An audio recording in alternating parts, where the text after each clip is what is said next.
ശ്രീം മഹാത്രിപുരസുന്ദരിയൈ നമഃ. എല്ലാവർക്കും ഭക്തി സാന്ദ്രത്തിലേക്ക് സ്വാഗതം. ഇന്നു ഞാൻ ലളിതാ സഹസ്രനാമത്തിലെ 19 മുതൽ 22 വരെയുള്ള നാമങ്ങളുടെ അർത്ഥമാണ് പറയാൻ പോകുന്നത്.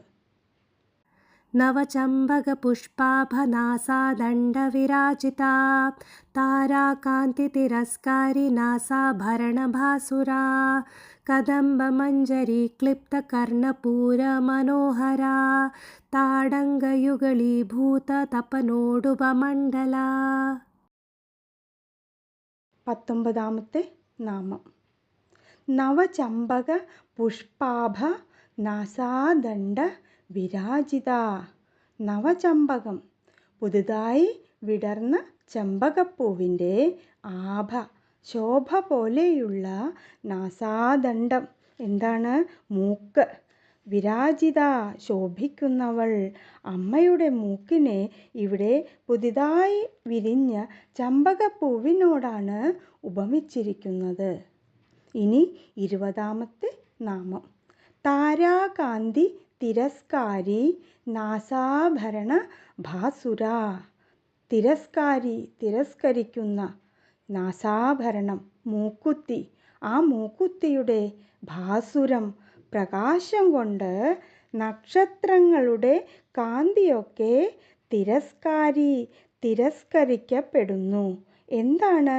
നക്ഷത്രത്തിൻ്റെ തിളക്കത്തെ ഇല്ലാതാക്കുന്ന അത്രയും പ്രകാശമുള്ള മൂക്കുത്തിയാണ് അമ്മയുടെ മൂക്കുത്തി. ഇനി 21ാമത്തെ നാമം കദംബമഞ്ജരി ക്ലിപ്ത കർണപൂര മനോഹര.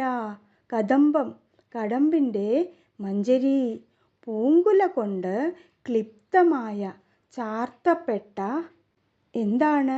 കർണപൂര മനോഹര. ചെവിക്കു മുകളിലായി കടമ്പിൻ്റെ പൂവ് അമ്മ മനോഹരമായി ചാർത്തിയിരിക്കുന്നു എന്നർത്ഥം. ഇനി 22ാമത്തെ നാമം താടങ്കയുഗളീഭൂത തപന ഉടുപ മണ്ഡല. തപനമണ്ഡലം എന്താണ്? സൂര്യമണ്ഡലം, ഉടുപമണ്ഡലം ചന്ദ്രമണ്ഡലം.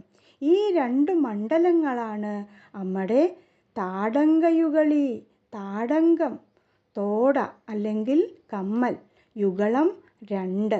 അപ്പോൾ 2 തോടകളിൽ ഒന്ന് സൂര്യനും മറ്റൊന്ന് ചന്ദ്രനുമാണ് എന്നർത്ഥം. എല്ലാവർക്കും നല്ലത് വരട്ടെ. ലോകാ സമസ്ത സുഖിനോ ഭവന്തു.